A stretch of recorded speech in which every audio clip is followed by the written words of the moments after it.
사와디크랍. 반갑습니다. 먼저 제가 이렇게 복장을 정장을 안 하고 나온 것을 좀 양해해 주시기 바랍니다. 원래는 제가 한 번쯤은 이제 태국에서 예배 때 입는 옷 뭐 이런 태국 복장으로 좀 이렇게 앞에 서고 싶었는데 또 마침 그런 옷은 준비 안 돼서 비슷한 옷으로 하고 있습니다. 그리고 또 요새는 이제 하나님 앞에 어떤 경건의 모습을 취하는 것이 어떤 형식보다 또 진정한 마음에 있다는 그런 의미로 또 제가 이렇게 하고 있는 것을 양해해 주시기 바라고요. 방금 소개해 주신 것처럼 저희가 20년 가까이 태국에 가서 사역을 해 왔는데 우리 사랑하는 교회에서도 저희와 함께 거의 15년 기간을 함께 기도해 주시고 후원해 주시고 동역해 주셨더라고요. 그래서 너무나 감사드리고 제가 이렇게 은혜를 받고 후원을 받고 지원을 받는 것뿐만 아니라 여러분께 좀 나눠드릴 게 있으면 좋은데 뭐가 있을까 고민도 했어요. 그래서 하나님께서 저희 가정이 선교사로 지낸 동안 주셨던 은혜의 핵심적인 부분을 여러분과 좀 나누면 그것이 또 제가 여러분들께 보답하는 길이 아닌가 생각해서 오늘 말씀을 좀 준비했습니다. 여러분 아마 카톡이라는 그 SNS 어플을 많이 사용하실 텐데요. 저도 사용하면서 프로필에 닉네임을 정할 수 있잖아요. 그래서 자기 본명을 쓰는 사람도 있지만 저는 거기다 행복한 나그네 이렇게 저장을 해놨어요. 그래서 사람들이 보면 행복한 나그네가 누구지? 뭐 이렇게 하시는 분들이 있는데 어떻게 보면 이 어감이 행복하다라는 단어랑 나그네라는 단어가 언매치한 어울리지 않는 그런 느낌을 주기도 합니다. 그래서 뭐 따뜻한 아이스 아메리카노 뭐 이런 느낌이랄까요? 그래서 왜냐하면 나그네라는 단어는 뭐 우리 어떤 경우에 따라 좀 낭만적인 단어로 들리기도 하지만 대체로는 이렇게 불편한 타향에서 이제 불편하고 어렵게 생활하는 사람들을 지칭하고 있지 않습니까? 그래서 고생하는 사람 이렇게 의미가 다가오고 성경적인 의미는 더더욱 그렇잖아요. 그런데 제가 이제 행복한 나그네라는 닉네임을 쓰면서 이렇게 살았는데 제가 방콕에서 전도하고 있는 한 분이 계세요. 태국 분하고 결혼하셨다 상처하시고 홀로 계시는데 저보다 한 서너 살 많으신 형님인데 아직 예수 안 믿으시는 분이고 외롭게 지내셔서 제가 우연히 알게 돼서 이분을 계속 전도하기 위해서 교제도 하고 이분도 저를 의지해서 자주 매일 연락하세요. 그래서 근데 친하게 지냈는데 어느 날 제가 이 카톡 아이디를 행복한 나그네를 고쳐가지고 가끔은 불행한 나그네 이렇게 썼어요. 그다음에 거기 또 이렇게 상태 메시지라고 있는데 거기에는 인간은 배신의 동물이다 이렇게 한 마디 더 썼습니다. 그래서 내가 왜 그렇게 했냐면 특별한 신변상의 문제가 아니고 제가 한국 정치 상황과 이런 현황들을 보면서 참 사람들이 배신도 잘하고 참 행복하지 않구나 이런 모습들이 그런 게 좀 속상해서 그냥 그 마음을 표현하느라고 잠깐 그렇게 고친 거예요. 그랬더니 다음날 바로 아까 말씀드렸던 제가 전도하고 있는 형님이 전화를 하셨어요. 목사님 무슨 일 있으세요? 막 물어보는 거예요. 아무 일도 없는데요. 그랬더니 제가 봤는데 카톡 아이디가 변했다고. 그래서 무슨 일 있냐고 물어보시는 거예요. 아무 일 아니에요. 그냥 제가 좀 한국 상황 보면서 속상한 마음에 있어서 그런 거예요라고 설명을 드렸는데 이분이 뭐라 하시면 그거 목사님한테 안 어울려요. 빨리 고치세요. 막 그러시는 거예요. 그래서 제가 당장 고쳤어요. 다시 행복한 나그네 이렇게 고쳤는데 사람들이 이런 걸 들으면서 영향을 받는구나 이제 놀랍기도 하고 한편으로는 내가 행복한 나그네라고 이렇게 그 사람들에게 자신을 소개하면서 살았는데 그게 전달이 되는 메시지들이 있구나 그라는 생각도 들었어요. 그러면서 제가 한 20년 선교 사역 해오는 동안에 나그네로 살아온 건 참 맞는데 왜냐면은 저는 이제 가끔 이렇게 한국에 들어오면 낯설거든요. 그래서 내가 한국에서 꼭 외국인인 것처럼 그렇게 느껴지기도 해요. 그만큼 태국 생활이 익숙해진 거죠.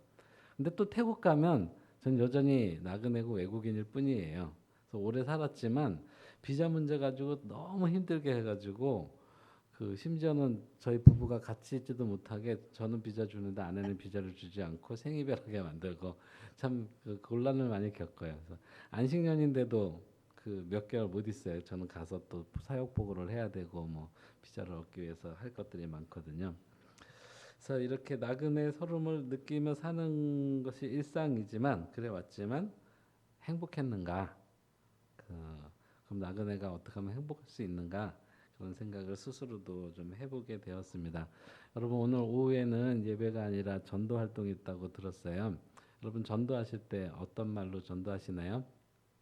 예전에 저도 한국에서 이제 청년 때 교회 생활하면서 예수 믿고 복 받으세요 이런 얘기 많이 했거든요.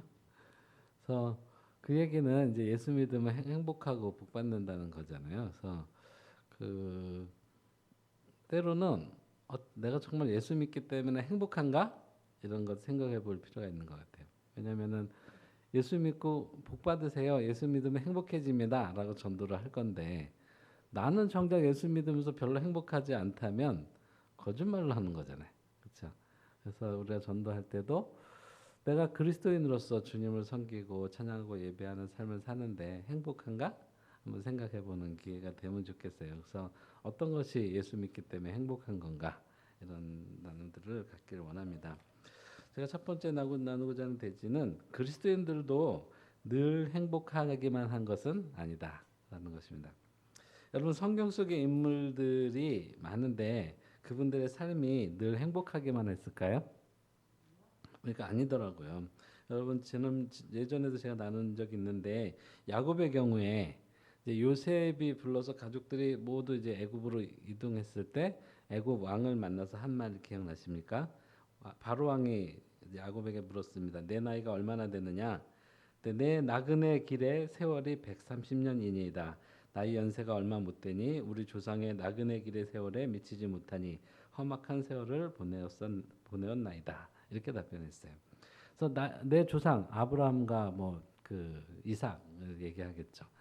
그분들도 나그네였고 저도 나그네였는데 우리 할아버지 아버지가 나그네 삶 살았던 거 보면 좀 짧게 살았지만 130년도 나그네로 살았어요. 근데 험악한 세월을 보냈습니다. 이렇게 얘기를 해요.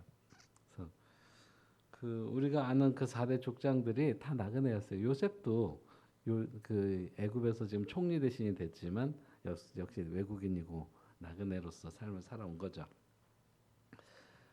그래서 나그네란 본래 그런 것입니다. 성경에서 제일 불쌍한 사람을 일컬을 때 첫 번째가 고아, 가부, 그다음에 나그네예요. 이제 3대 불쌍한 사람에 속합니다.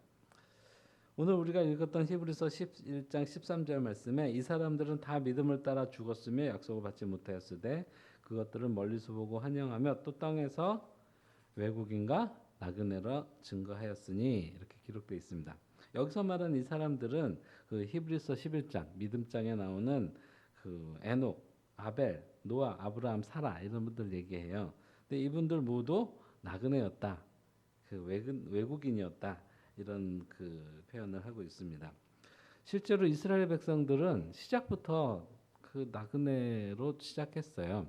그래서 요셉을 통해서 이제 이스라엘 민족이 형성이 되잖아요. 근데 애굽에서 처음엔 그렇지 않았지만 결국에는 애굽에서 나그네로 살면서 400년 동안 노예 생활을 하는 그런 그 슬픈 역사로 시작을 했습니다. 그래서 가나안에 들어가는 동안 40년 동안 광야 생활하면서도 나그네였고요.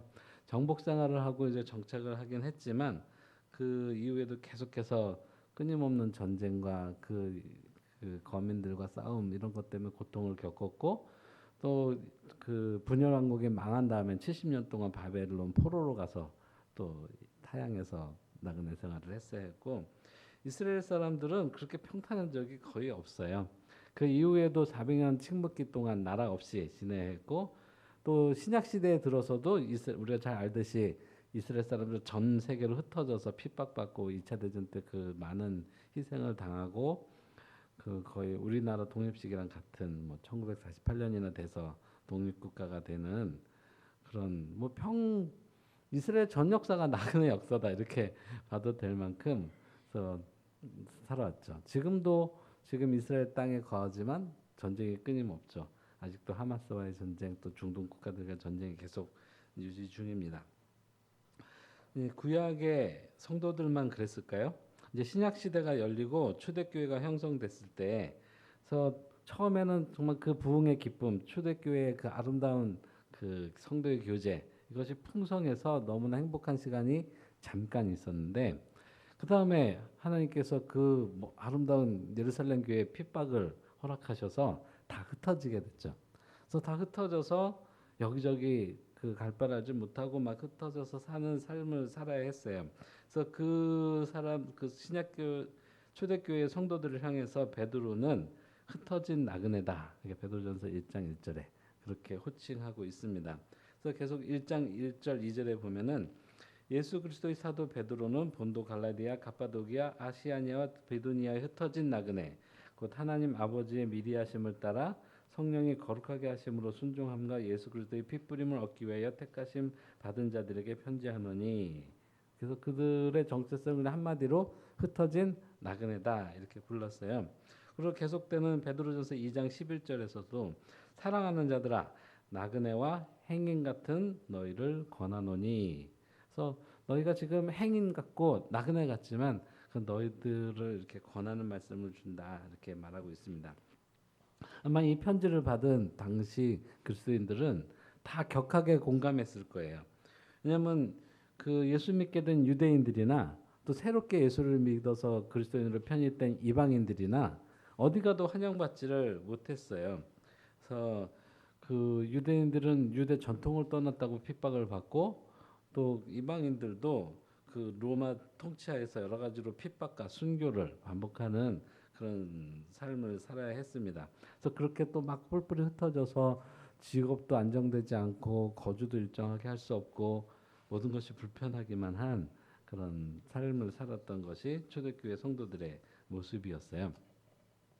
그 이후로 이제 기독교가 로마에서 공인되고 뭐 그 여러 태평생대를 누리는 그런 그 역사처럼 보이기도 하지만 사실은 기독교 역사, 교회 역사를 쭉 살펴봐도 신약 교회도 늘 핍박과 순교가 잇따랐습니다. 복음이 새로 전파되는 곳마다 그곳에 그 큰 핍박이 일어나고 그리스도인들은 예수 믿는다는 이유로 순교당하고 어려움을 겪고 차별을 받고 불이익을 당하고 그것이 일상적인 기독교 역사였습니다.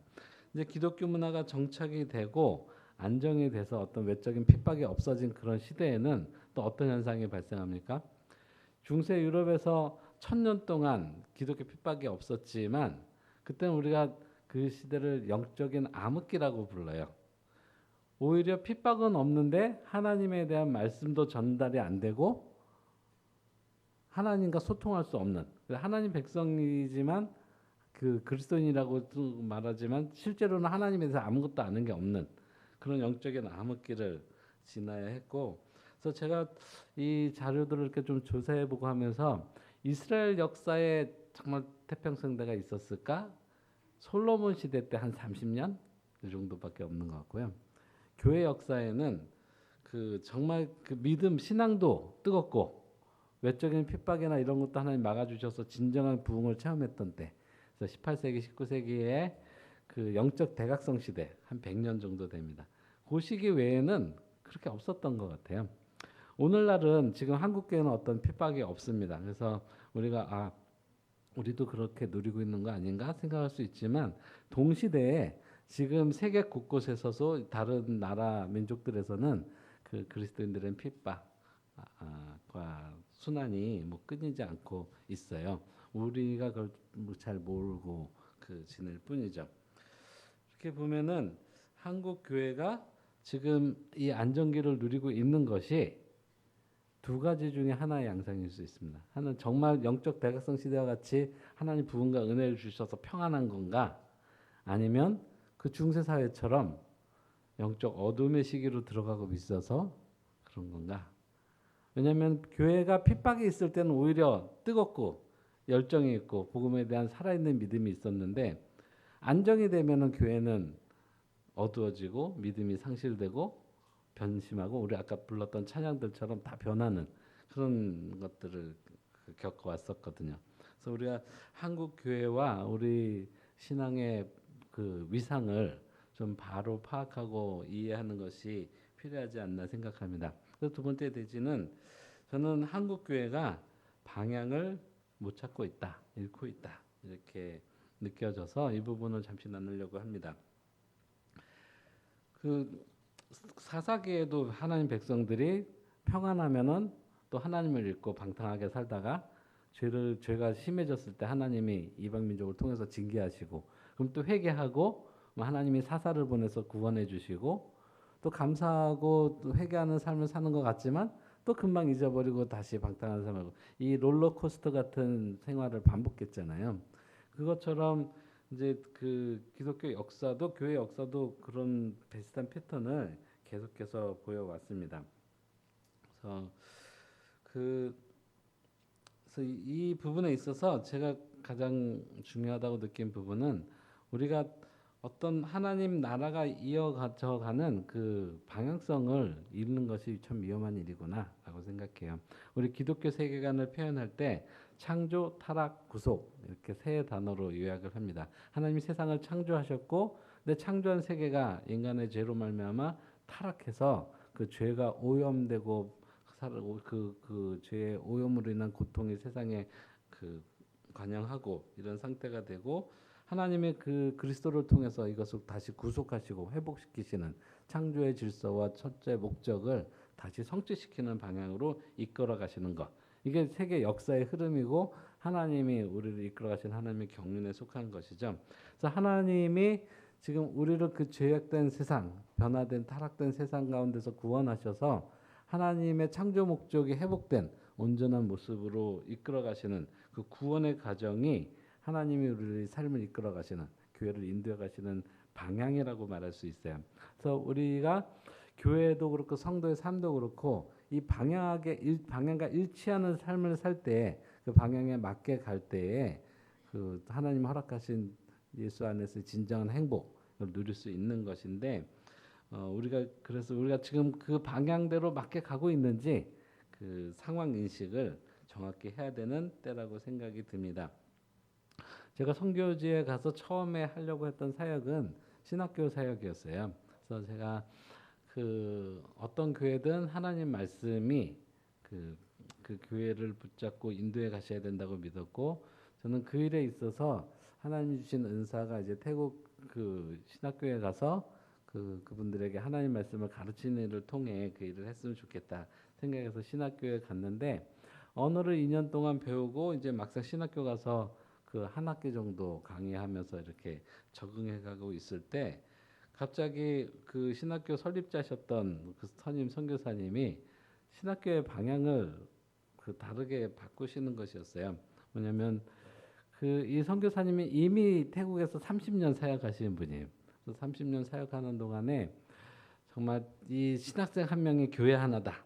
이 신학교에서 잘 훈련받고 나가서 교회를 개척하면 이 신학생 수만큼 교회가 늘어날 것이다. 그리고 태국에 부흥이 임할 것이다. 이런 믿음과 기대를 가지고 그 일을 그 평생을 이제 혼신의 힘을 다해서 사역을 해오신 아주 훌륭한 분이셨어요. 그래서 저도 그분께 감화를 받고 그분을 도와서 이제 사역을 하고 싶어서 간 거였는데 이분이 갑자기 이런 말씀하시는 거예요. 내가 실패했다. 라고 말씀하셔. 무슨 말씀이시냐고. 내가 30년 동안 사역했는데 태국이 안 변하더라. 그리고 태국은 내가 이것도 해보고 저것도 해보고 다 해봤는데 소용이 없고 오직 성령님만이 태국을 변화시킬 수 있는 것 같다. 그럼 내가 길을 찾았는데 뭐 이런 일을 하겠다라고 말씀하셨어요. 근데 그 이런 일이 뭐냐면 오늘 우리가 말하는 신사도 운동입니다. 그래서 제가 듣고 그건 아닌데라는 생각이 들었지만 처음에 이제 기도하는 운동으로 시작하겠다고 하셔서 뭐 기도하자는데 반대할 수는 없잖아요. 그래서 근데 머물러 있었는데 갈수록 그 신사도 운동의 어떤 폐해 이런 것들이 심각하게 나타나고 제가 거기에 반대하다가 이제 신학교에서 쫓겨나고 그 어려움들을 겪었어요. 그때 제가 느낀 거는 부흥에 대한 열망에서 시작된 건데 그 선교사님은 정말 태국이 부흥하길 바라고 태국 그 신학교가 정말 태국의 역사를 바꿀 수 있는 그런 계기가 되기를 원하고 그래서 하나님에 대한 열망, 부흥에 대한 열망으로 시작하셨지만 성령님보다 앞서가신 것 같아요. 그래서 인위적인 방법, 인간의 수단을 통해서 그 일을 말은 성령님을 의지한다고 하지만 그 행해지는 신사동등에서 벌어지는 일들은 너무나 인위적이고 성령님을 왜곡하는 그런 양태가 되어 있거든요. 그래서 그 때로는 우리가 영적인 열심이 그 방향을 잃으면은 이렇게 또 잘못된 결과를 가져오기도 하는구나라고 느꼈어요. 그래서 방향이 그만큼 중요하다는 거죠. 우리가 100m 달리기를 하는데 아무리 빨리 뛰면 뭐 합니까? 그 목표점이 이쪽인데 반대 방향으로 뛰면 그냥 탈락이잖아요. 그렇죠? 그래서 우리가 얼마나 열심히 잘 뛰느냐보다 더 중요한 게 그보다 더 중요한 것이 내가 목표를 분명하게 인식하고 올바른 방향으로 가고 있는가 이것을 확인하는 것입니다.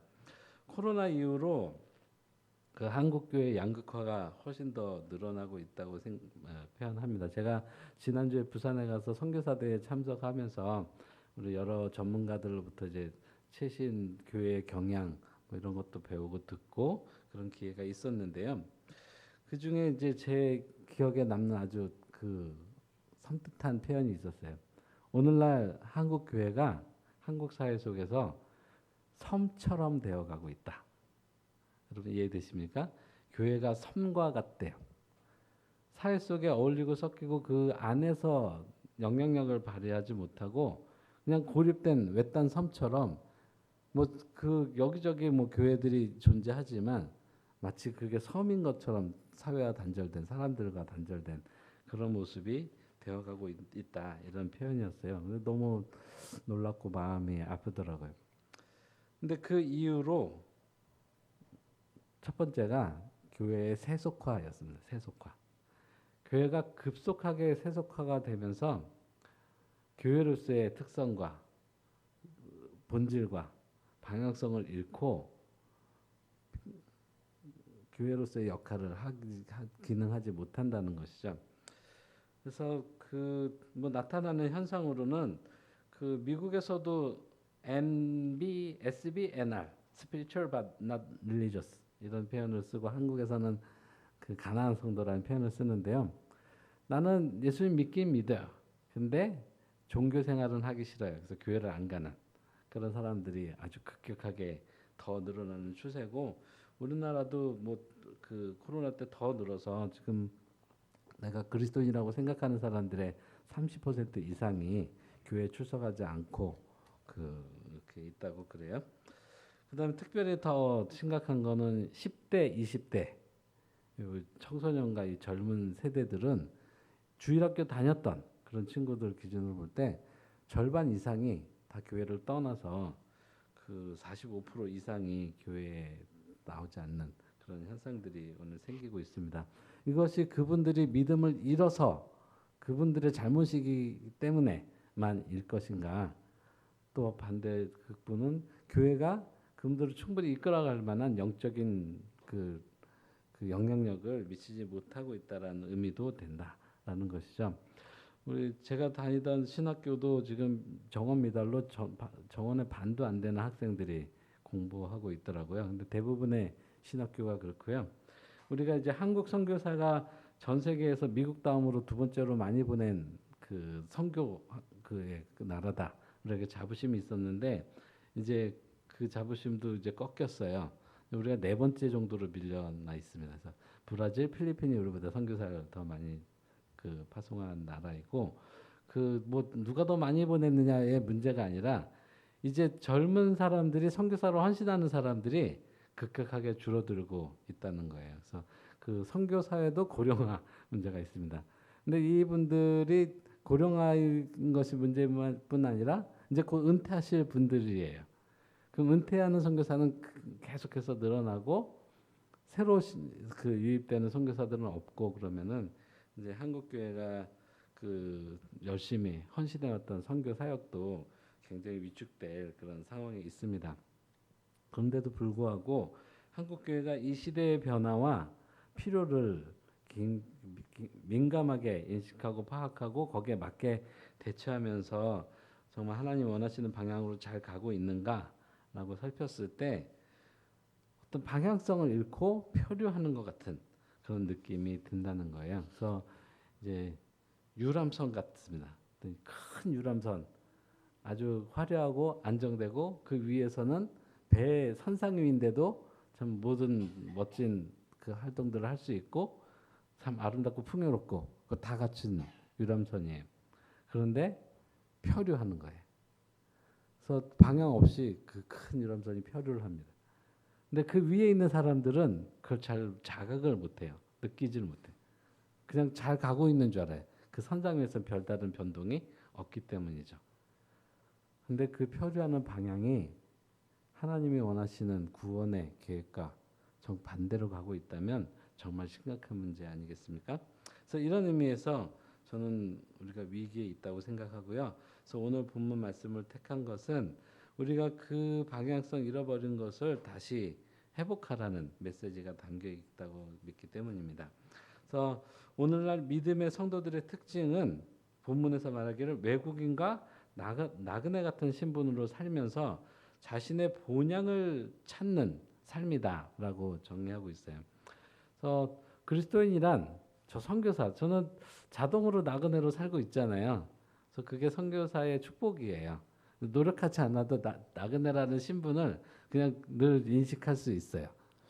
그런데 이렇게 그 본국에서 사시는 분들은 자각하기 위해서 계속 떠올리지 않으면 자꾸 잊게 되는 것 같아요. 우리 주어진 환경이 그렇습니다. 그래서 나그네가 아니라 정착민처럼 살게 되는 것이죠. 근데 하지만 히브리서 말씀은 여러분 선교사뿐만 아니라 모든 그리스도인들이 이 땅에서는 나그네입니다. 외국인과 같습니다. 그리고 더 나은 본향을 찾기 위해서 가는 순례자이어야 합니다. 라고 말씀하고 있습니다. 그래서 근데 그 갈 곳이 없어서 방황하고 유리하는 것이 아니라 그 15절에 보면 저희가 나온 바 본향을 생각하였다면 돌아갈 기회가 있었겠지만 실제로 뭐 마음만 먹으면 돌아갈 수도 있는 그런 사람들이었지만 그 자기가 태어나고 살던 고향 같은 그런 본향이 아니라 더 나은 본향을 사모하기 때문에 더 나은 본향으로 가고자 이 땅에서는 나그네로 살기를 자처한다 그런 뜻이에요. 16절에 저희가 이제는 더 나은 본향을 사모하니 곧 하늘에 있는 것이라. 그러므로 하나님이 저희 하나님이라 일컬음을 받으심을 부끄러워하지 아니하시고 저희를 위하여 한 성을 예비하셨느니라. 아브라함과 사라가 뭐 갈 곳이 없어서 그 나그네로 사는 것이 아니라 자기가 떠나온 뭐 갈대아우르나 뭐 그런 지역이 아니라 더 나은 본향이 하늘에 하나님 예비하신다는 것을 그 당시에도 믿고 아직 약속을 받지 못한 상태예요. 그 말은 아직 예수님을 보지도 못한 상태예요. 몇천 년 뒤에 태어나서 예수님이. 그런데도 그 예수님이 오실 것을 믿고 더 나은 본향을 사모하면서 이 땅에서는 나그네로서의 불편함을 스스로 감수하면서 살았다라고 말씀하고 있습니다. 그것이 그리스도인의 자기 정체성이고 삶의 특징이라고 말합니다. 바울도 내가 푯대를 향하여 그리스도 예수 안에서 하나님이 위에서 부르신 부름의 상을 위하여 쫓아가노라. 일관되게 푯대를 정해놓고 따라가는 것이 있었어요. 그 푯대가 무엇입니까? 히브리서 12장 2절에 있는 것처럼 믿음의 주요 또 온전케 하시는 예수를 바라보자. 예수님이 푯대인 거예요. 그래서 예수님 한 분만을 바라보고 그분이 우리에게 허락하신 복된 삶을 소망하면서 이 땅에서는 내가 나그네로서 살기를 자처하는 그런 삶을 살았다는 것입니다. 그래서 그리스도인이란 이 세상에서 나그네 정체성을 가지고 사는 사람들입니다. 왜냐하면 본향이 천국에 있기 때문이고 이 세상에선 그래서 어디를 가든지 뭐 태국에 가든 한국에 있던 별 차이 없이 우리는 외국인이요 나그네라는 것입니다. 이 땅에서 정착해서 잘 사는 것을 목표로 삼지 않고 더 나은 본향에 가는 그 삶의 여정으로 생각하면서 살아가는 것이 그리스도인의 정체성이라고 말합니다. 우리가 그 하늘 가는 밝은 길이라는 찬양 가끔 부르잖아요. 그래서 저 어릴 때도 많이 불렀던 찬양인데 요새는 왠지 그 찬양이 장례식 찬양이 됐어요. 그래서 장례식장 가야 부르는 찬양처럼 되고 있는데 가사를 여러분 다시 한번 잘 음미하면서 불러보시면 그런 찬양이 아니에요. 그 찬송가 카테고리에도 장례식 찬양으로 분류되어 있지 않습니다. 그래서 미래와 소망 이렇게 돼 있어요. 우리가 이 땅에서 살지만 예수 그리스도의 공로를 의지해서 저 본향에 우리를 받아주실 것을 의지하면서 슬프고 힘들고 어려운 환난과 역경들을 믿음으로 이겨내면서 살겠다. 이런 그 진군과 같은 거예요.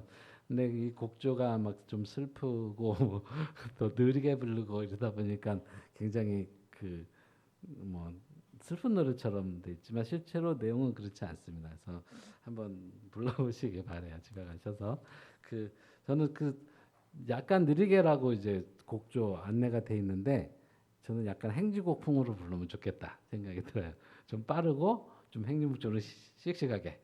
그래서 예수 공로 의지해서 나같이 그 공로 없는 자도 받아주시는 주님 의지해서 모든 이 나그네의 서러움과 슬픔과 고통과 어려움들을 격파하고 이겨내면서 그 믿음으로 본향을 향해 나가는 삶을 살겠다. 이런 각오를 줄 수 있는 찬양입니다.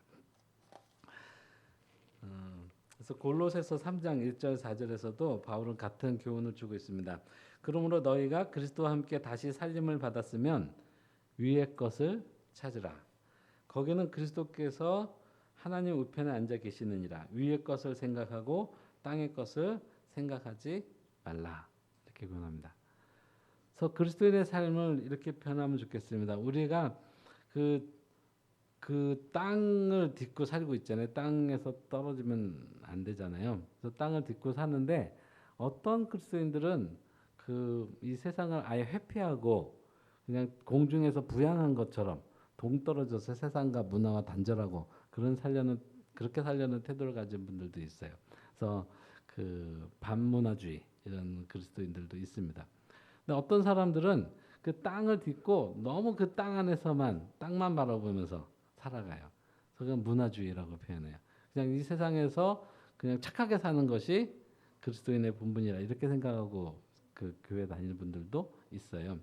하지만 그 성경 말씀은 우리가 다른 이미지를 가르쳐 줍니다. 우리 발은 땅을 굳건히 딛고 있어야 돼요. 붕 떠서 사시면 땅을 딛고 땅에서 열심히 살아야 되는데 우리의 눈의 시선은 하늘을 바라보고 위의 것을 생각하라라는 것이죠. 그래서 눈은 하늘을 향해서 발은 땅 위에서 이렇게 사는 것이 그 성경이 우리에게 알려주신 그리스도의 삶의 방식입니다. 그런데 우리가 이 삶의 태도와 방식을 잃어버리면 너무나 쉽게 땅에 디디고 살면서 땅에서 잘 사는 것만 추구하고 그 동화돼 버리고 내 정체성을 잃어버리는 방식으로 살기 쉽다는 것이죠. 그래서 제가 아까 처음에도 언급했지만 베드로전서 2장 12절에 이렇게 기록합니다. 사랑하는 자들아 나그네와 행인 같은 너희를 권하노니 영혼을 거스려 싸우는 육체의 정욕을 제어하라. 너희가 이방인 중에서 행실을 선하게 가져 너희를 악행한다고 비방하는 자들로 하여금 너희의 선한 일을 보고 권고하시는 날에 하나님께 영광을 돌리게 하려 함이라. 그 당시 그리스도인들은 유대인 그들과 다르다고 해서 또 로마인과 다르다고 해서 또 예수를 믿는다는 이유로 그냥 악하다는 비방을 받았습니다. 악한 사람 취급을 당했어요. 그래서 이 문제에 대해서 베드로는 그들에게 권면하기를 너희가 이 세상에서 나그네와 행인 같은 신분이지만 너희가 악하다고 비방하는 사람들에 대해서 대응하는 방법으로 첫 번째는 육체의 정욕을 제어해서 영혼을 거슬린 육체의 정욕을 제어하라. 죄와 싸움에서 이겨라. 말씀 거룩하게 살아라. 말씀하고 두 번째는 이방인들 중에서 행실을 선하게 가져서 너희를 비방하는 사람들이 오히려 하나님을 찬송하게끔 만들어라. 이렇게 말하고 있어요. 그래서 내가 어떻게 잘 살 것인가 이렇게 골몰하는 것이 아니라 내가 하나님 앞에서 어떻게 거룩하게 살 것인가 거기에 몰두하고 그다음에 사람들과 피해서 숨어서 사는 것이 아니라 그들 안에 들어가서 선한 행실을 통해 사회를 돕고 이웃을 섬기고 그들과 함께 동고동락하면서 오히려 그들이 그리스도인들을 참 감동이야. 저들이 믿는 하나님 어떤 분일까라는 그 마음이 생길 정도로 이제 그 적극적인 이웃을 섬기는 삶을 살라고 말씀하시는 거죠. 그래서 만약에 이 초대교회 성도들이 이 세상을 미워하고 우리를 박해하고 비방하니까 싫잖아요. 그래서 세상을 미워하고 그 박해를 피해서 산으로 다 숨고 실제로 그랬던 분들도 있어요. 동굴에 들어가서 생활하고 뭐 그렇게 됐는데 만약에 모두 그렇게 하고 세상과 문화를 기피하고 분리된 삶을 살았다면 복음은 세계에 전파되지 않았을 것이고 저와 여러분이 여기서 예배드리고 있는 일도 일어나지 않았을 것입니다. 하지만 그분들이 세상과 맞서서 자기를 비방하는 세상 안으로 들어가서 그분들을 섬기고 그분들 안에서 녹아지는 삶을 살아서 지금 저 여러분이 예수님 믿게 된 것입니다. 이것이 그리스도인의 방향성이라고 말씀하고 있어요. 세 번째 내지는 우리가 옳은 방향으로 살고 있다면 그 과정에 겪게 되는 고난과 상처도 영광이다. 이런 말씀을 나누고 싶습니다.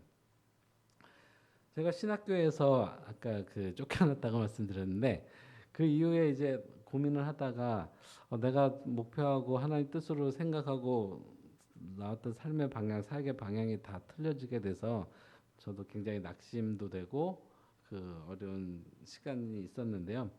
일단은 태국 교회를 섬기러 온 것이니까 태국 교회를 좀 잘 알아야겠다 하는 마음으로 동네에서 가까운 한 교회를 찾아서 갔어요. 그래서 그 교회 가서 우리는 뭐 다른 목적에서 온 것이 아니라 태국 교회에 참여하면서 성도로 그냥 태국 교회를 배우고 싶습니다. 이런 말씀을 드리고 허락을 받아서 그 교회에 참석했어요. 그래서 1년 동안 예배 참석하고 그 예배 끝나면 저희처럼 이제 다 같이 식사하고 그다음에 끝나고 식사 마치면 설거지도 돌아가면서 같이 해요. 그래서 저희가 1년, 2년 가까이 설거지만 했습니다. 그 교회 가서 다른 특별한 활동 없이. 이제 식사 원래 이렇게 돌아가면서 하면 뭐 한 달에 한두 번 할까 말까 하는데 저는 매주 했어요. 그래서 그게 이제 그분들하고 교제하고 대화하고 이런 기회가 됐습니다. 그래서 나중에는 그 우리를 이제 사역자로 받아 주셔가지고 협력 사역자로 그 교회에서 봉사하고 그렇게 세웠고 또 두 번째 교회는 그 태국 서부에 있는 미얀마 국경지대 펑파품이라는 미얀마 난민이 살고 있는 지역에 가서 이제 그 수습 전도사로 이제 훈련을 받고 있는 전도사님 가정을 도와서 교회를 같이 개척하고 그런 시간들을 가졌어요. 그때도 저희는 저는 목사고 그분은 이제 신학생이었지만 제가 옆에서 돕는 일만 했습니다. 그래서 심지어는 이제 사람들 세례를 줘도 우리는 뭐 목사님이 세례 주시고 안수하시면 옆에서 부교육자가 돕고 이런 게 자연스러운 그림이잖아요. 좀 거꾸로 했거든요. 그래서 제가 옆에서 돕고 항상 이제 태국 교회 주역들은 태국 사역자고 태국 성도 자신들이고 그래야 된다고 믿었고 그것이 저희 사역의 목표와 방향이었어요. 그래서 태국 교회를 돕는 일, 이 원칙을 지키려고 20년 동안 애를 써왔습니다. 근데 그 방향을 가지고 사역을 했다고 해도 모든 결과가 좋기만 한 건 아니에요. 그 과정에 우리가 소위 말하는 배신과 어떤 이런 배척 이런 것도 겪어야 했고 그걸 다 감수하면서도 또 참고 여전히 계속해서 그 사역을 이어오고 있습니다. 그리고 또 좋은 소리만 듣지 못해요. 어떤 분들은 그냥 사역은 안 하면서 태국 교회 가서 이제 젓가락 하나 올리고 그냥 뭐라 그러죠? 그래서 이렇게 수저만 올리고 공로 없이 그냥 이렇게 묻어가는 거 아니냐? 이렇게 저희를 오해하는 사람들도 있었고, 그다음에 사역을 20년 동안 했어도 계속 다른 분들을 돕는 일만 해왔기 때문에 이것이 저희 사역입니다 하고 보여드릴 게 없어요.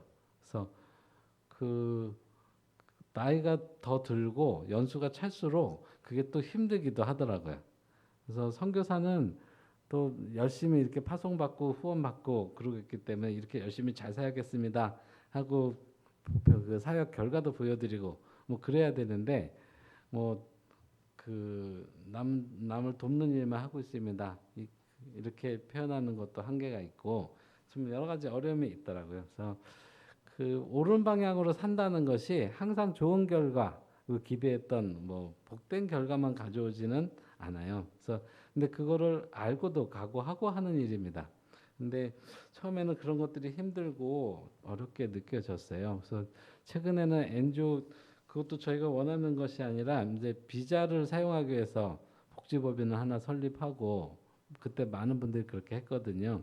그래서 선교사 비자가 한계가 있기 때문에 이제 그런 목적으로 법인을 설립했는데 관공서에 가서 복지부 직원들한테 얘기를 듣는데 그런 얘기를 하는 거예요. 그 기독교인들이 선교사들이 복지법인을 만들어 놓고 복지일은 안 하고 종교일만 하더라.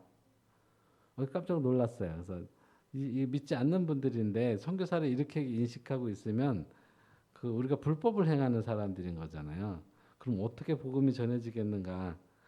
그런 염려가 들고, 그래서 내가 비자를 얻기 위해서 법인을 설립했지만 난 그 비자를 위한 수단으로 사용하는 것이 아니라 그 설립 목적에 맞는 사역들을 하면서 정당하게 해야겠구나. 그래서 그때부터 제가 NGO 사역을 하게 된 거예요.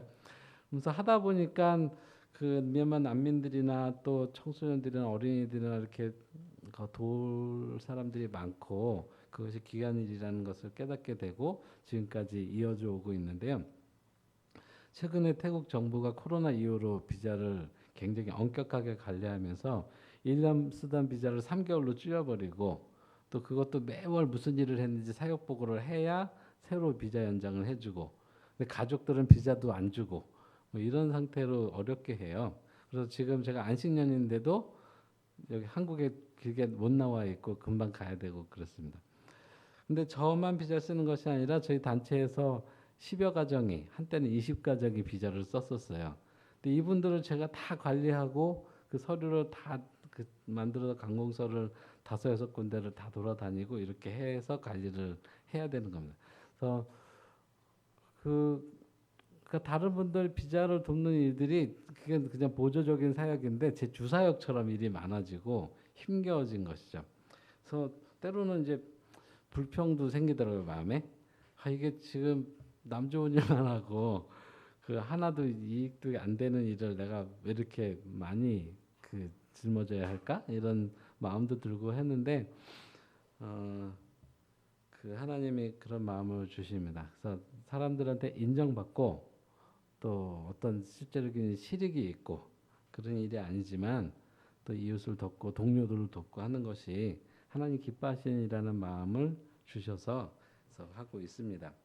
근데 말씀해 보니까 요셉이 하나님이 함께 하심으로 동행하심으로 형통하였더라. 이런 표현이 요셉의 삶에 관해서 많이 나오잖아요. 근데 정작 그 내용들을 살펴보면 요셉이 구덩이에 빠졌을 때 형제들한테 버림을 받아서 죽임을 당할 만한 위기에 처했을 때 그리고 열심히 봉사하고 수고했는데 오해를 받고 그 감옥에 gat혔을 때 이런 상황들에서 나온 표현들이에요. 그래서 하나님이 함께 하셔서 요셉이 형통하였더라. 그런데 실제 일어나는 일들은 구덩이에 갇히고 감옥에 갇히고 이게 무슨 형통입니까? 네, 성경은 그걸 형통이라고 말해요. 그래서 그런 형편과 관계없이 하나님이 함께 하시는 것이 형통이다라는 메시지를 우리에게 주시고 우리가 하나님이 기뻐하시는 방향으로 가고 있고 그 일에 하나님이 함께하고 계시다면 우리가 기대하는 것처럼 좋은 일만 일어나지 않을 수 있어요. 어렵고 힘든 일이 발생할 수도 있고 상처와 고난을 받을 수도 있는데 그것도 영광이라는 것이죠. 그것이 하나님이 함께 하시는 형통이라고 우리가 이해할 수 있어야 된다는 것입니다. 나그네의 삶의 특징은 심플 라이프라는 그 영어 단어로 정의할 수 있습니다. 심플 라이프를 한국어로 번역할 때 검소한 삶 이렇게 번역하기도 하고요.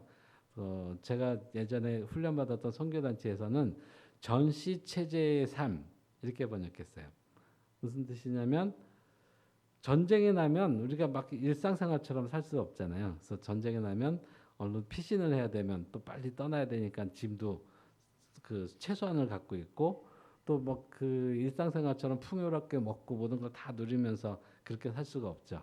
그래서 전시 상황인 것처럼 민감하게 채소를 절제하면서 언제든지 이동할 수 있는 준비, 민첩성을 갖추면서 그렇게 사는 삶의 방식을 말해요. 그래서 짐이 많으면은 안 돼요. 그리고 소유를 늘리면은 불리해집니다. 그래서 최소한 검소하게 살고 그 에너지를 전시 상황에서 전우를 돕고 어떤 상황을 위해서 활용하고 이런 것이 그 심플 라이프죠. 그래서 그리스도인들이 나그네 삶을 살다고 했을 때 우리의 삶의 방식이 그래야 된다는 것이죠. 그래서 심플 라이프를 특징으로 하는 것인데 그것이 쉬운 일이 아닌 것 같아요. 한국 사회에서 살다 보면은 우리가 한국 사람들이 또 비교하고 경쟁하고 이런 것이 많기 때문에 또 그 대세를 따르는 그 경향이 좀 특별히 강한 것 같더라고요. 남들이 다 하는데 나 혼자 안 하면 그 왠지 눈총 받고 또 비난을 받기도 하고 그래서 굉장히 불편을 겪게 되죠. 그래서 남들이 하는 거 다 따라하다 보면은 이런 심플 라이프가 불가능합니다. 그래서 선택을 해야 되는 거예요. 내가 이 사회 속에서 그리스도인으로서 나그네로서 살 것인가 아니면 그냥 편하게 신앙생활 할 것인가 그 결단이 모든 사람들에게 필요합니다. 마지막으로 착한 선교사란 어떤 사람인가라는 얘기를 나누고 싶어요. 제가 예전에도 나눈 적이 있습니다. 제가 신학교 다닐 때 이제 선교사가 되기로 작정하고 수업을 하고 있었는데 교수님 한 분이 여러분 이 시대에 필요한 선교사는 어떤 선교사입니까? 이렇게 질문하셨고 거기에 대한 답변으로 그 교수님은 착한 선교사입니다 그러셨어요.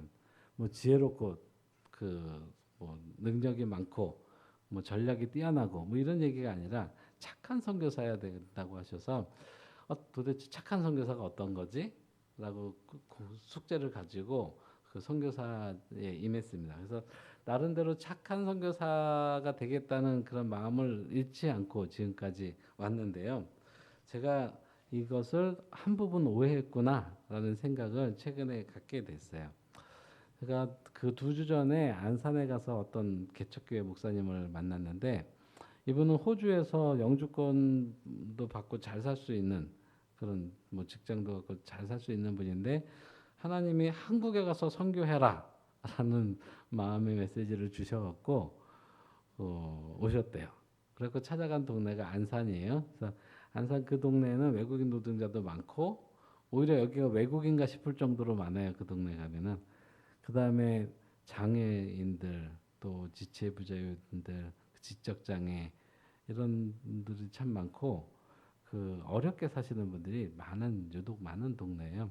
그래서 그분이 그런 분들을 한 분 한 분 돕다 보니까 성도들이 한 10명 되는데 70%가 기초수급자고 대부분이 그 신체적인 어려움, 또 지적인 어려움, 또 우울증 이런 걸 겪고 계신 분들이에요.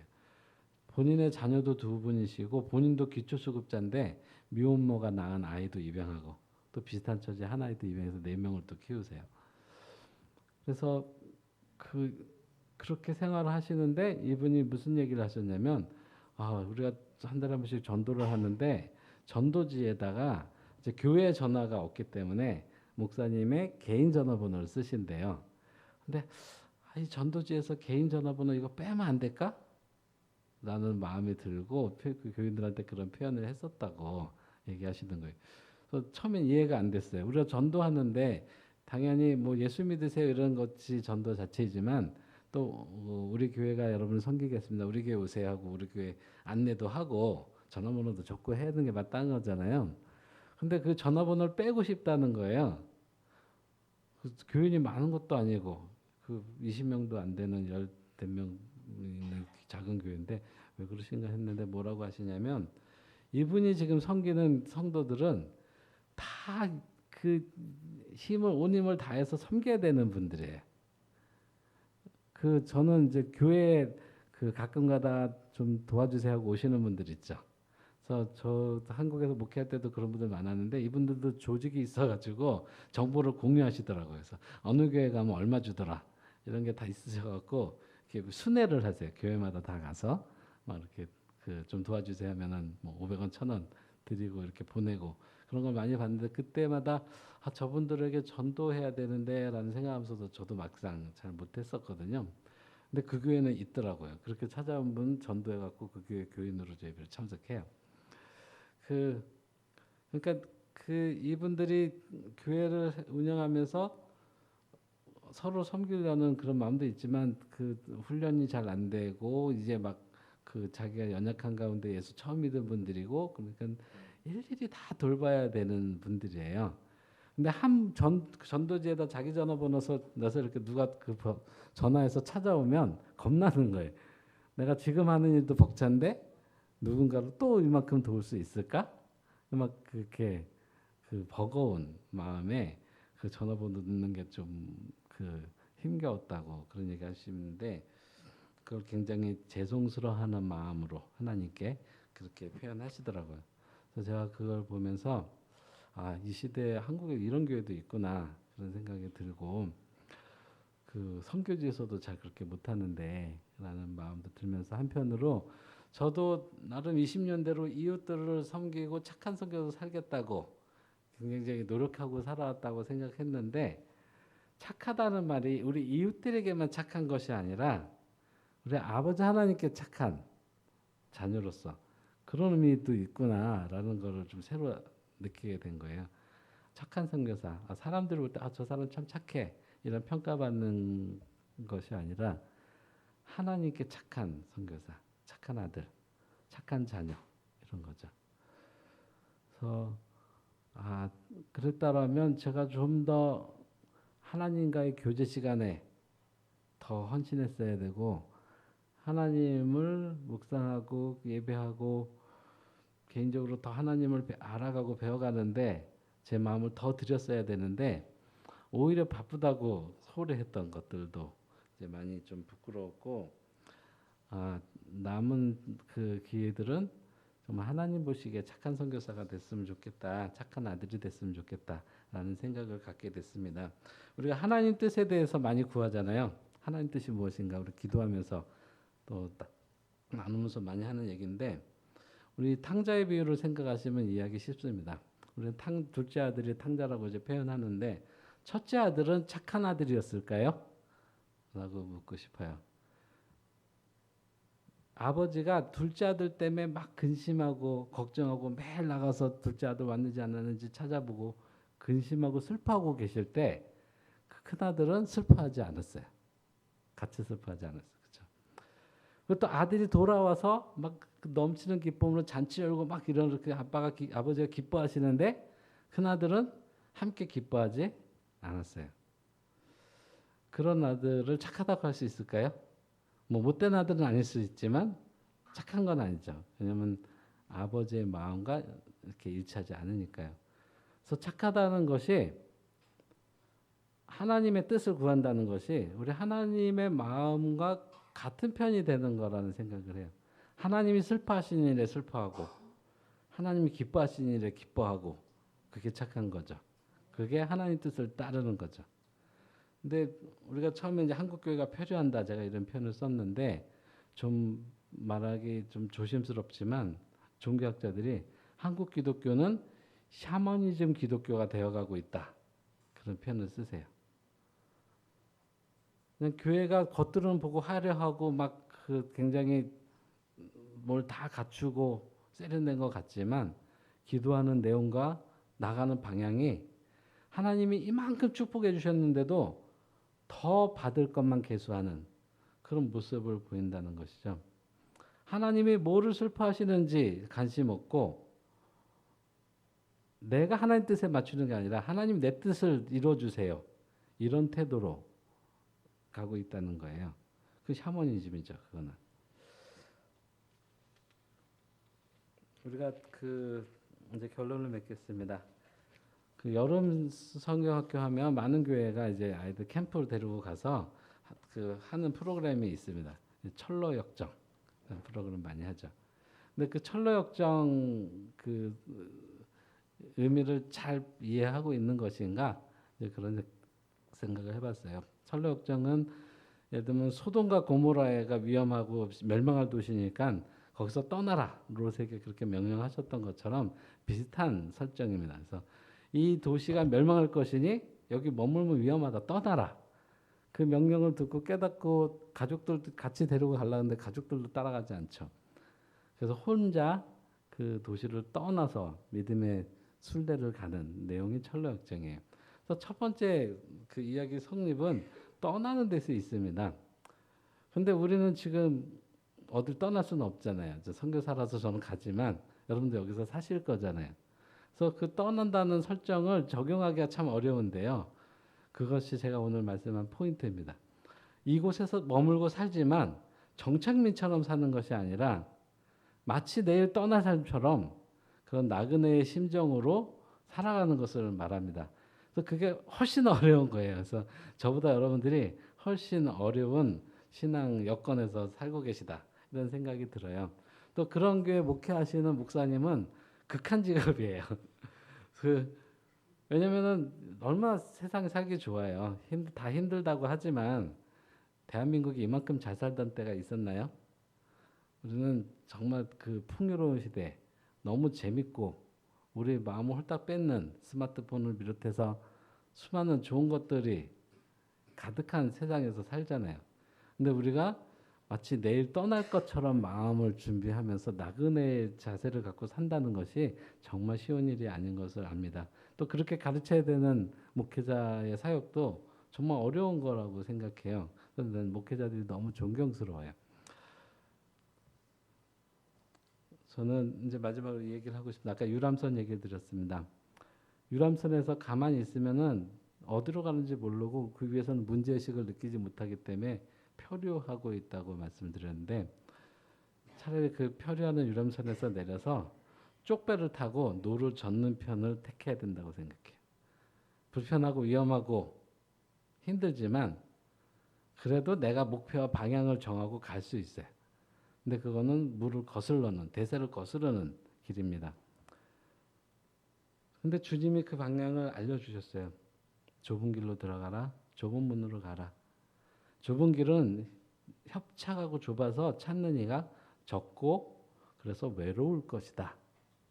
외롭다는 말 성경 없지만 그 당연한 기결입니다. 제 선교사로서 살면서 참 어려웠던 거 외로운 거였거든. 같은 방향으로 가는 사람이 이렇게 없는가? 그런 외로움이거든요. 근데 여러분 안 외로우면은 한번 의심해 봐야 돼요. 내 주변 사람도 다 나처럼 사는데 대다수가 그런데 그러면 넓은 길에 서 있어서 그런 거 아닐까요? 넓은 문으로 들어가서 그 많은 동료들이 있는 거 아닐까요? 근데 그리스도인으로 산다는 것, 나그네로 산다는 것은 외로움을 각오하는 일이에요. 세상 사람들이 사는 방식과 반대 방향으로 사는 거예요. 그러면 우리가 행복할 수 있을까요? 제가 시작을 행복한 나그네로 했잖아요. 그럼 어떻게 행복할 거냐? 그래서 저에게도 묻습니다. 20년 동안 선교사를 살면서 행복했는가? 저는 행복했던 것 같아요. 그럼 언제 행복했는가? 여러분 교회 이름에 답이 있어요. 사랑했을 때 행복했어요. 아무도 이해해주지 않아도 우리 가족끼리 똘똘 뭉쳐서 그래 이 길이 맞는 거야. 우리 이렇게 살자. 의기투합하고 예배 드릴 때 그때 행복했고 누가 알아주지 않지만 하나님이 주신 사랑을 나누고 섬기고 그 사랑했을 때 행복하더라고요. 그게 하나님이 우리에게 주신 행복의 그 비결이죠. 그래서 사랑하는 교회 여러분이 그리스도인으로 나그네로서의 삶을 사시면서 행복한 비결은 진심으로 사랑하는 것입니다. 좀 부족해요. 우리 모두 부족하고 우리 모두 도움이 필요한 사람들이고 다 외롭고 힘들어요. 그래서 서로 도와줘야 됩니다. 그래서 이렇게 사랑할 때 비로소 나그네지만 그 하나님의 허락하신 비밀스러운 행복 그것을 느끼고 누릴 수 있는 것이라고 생각합니다. 그래서